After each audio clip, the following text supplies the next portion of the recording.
we start getting physical. Drive by slowly cause the beat's so criminal. Is it the sex?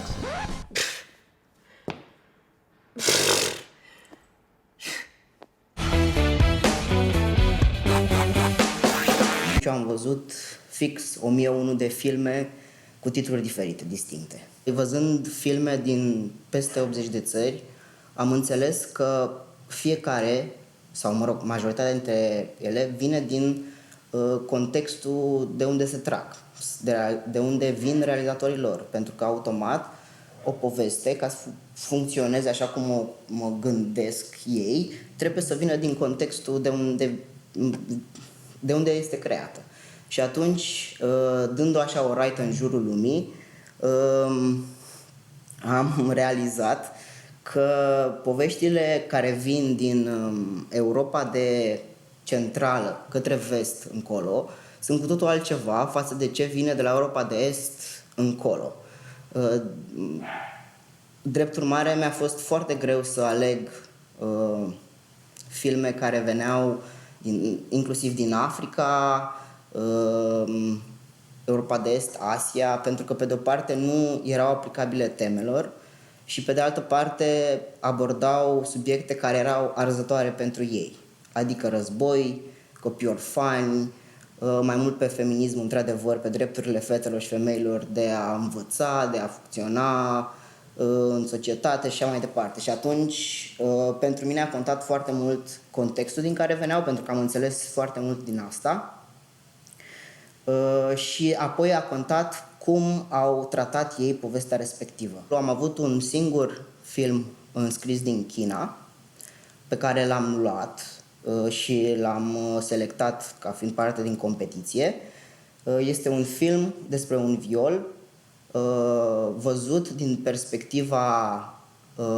dintr-o perspectivă direct implicată, cea a victimei, și din perspectiva ei, aceeași fete, dintr-o perspectivă exterioară situației și cum abordează ea și cum simte chestia asta din ambele perspective, ca participant direct sau ca observator. Scurtmetraje de ficțiune sunt 48 de filme împărțite în 8 calupuri, cu durata între 80 și 90 de minute.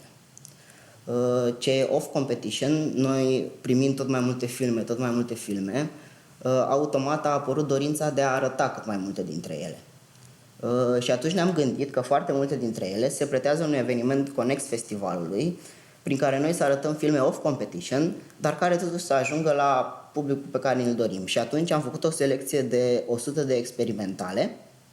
de filme experimentale, pe care le-am inclus într-un concept de event în care, într-o locație alternativă, arătăm aceste 100 de filme în calupuri împărțite în mai multe încăperi, astfel încât să reiasă un eveniment efervescent în care lumea poate să intre de la un calup la altul, să se circule între ele, eveniment care va dura cel puțin o noapte întreagă. Noi inițial îl vedem ca o noapte albă a filmelor experimentale, dar încercăm să extindem timpul evenimentului ăsta pe durata întregului weekend. Am așa 8 calupuri în care trebuie să distribui cele 48 de filme.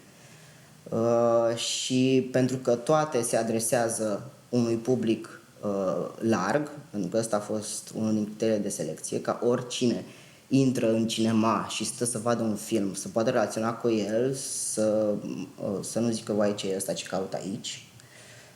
Atunci am împărțit calupurile astfel încât să fie cât mai diversificate și din punct de vedere al temelor,